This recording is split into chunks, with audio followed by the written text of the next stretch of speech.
Sljedeća igračica kojoj bi postavili nekoliko pitanja je Iva Primorac koja nam je upravo stigla sa terena. Reci nam par riječi o meču, kakav je osjećaj igrat protiv Tare Wurt s kojom inače treniraš i spariraš?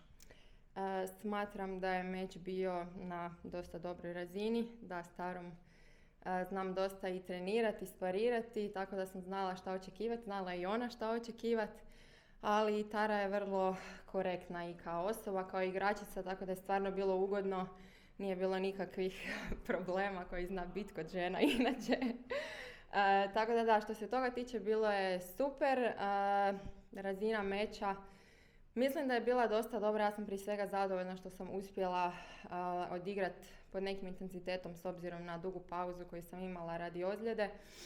Ali protiv Tare je uvijek teško, ona je zaista kvalitetna igračica, pogotovo na zemlji. Bila je bolja danas i to je to. Evo, dobila si pozivnicu od Hrvatskog teniskog saveza. Jesam, zahvaljujem se izbornici Ivi Majoli i Hrvatskom teniskom savezu na ukazanoj prilici. To mi u ovim trenucima zaista puno znači da mi se možda mrvicu olakša put da povratim ranking.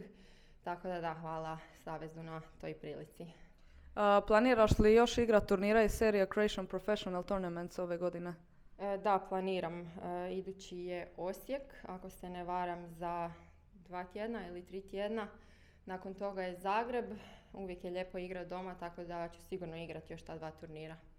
Kakvi su planovi za ostatak sezone? Pa planovi, to jest želje za ostatak sezone su da prije svega budem zdrava, da uspijem odigrati što sam planirala bez nekakvih većih problema i nadam se da će onda rad i trud donijeti rezultate.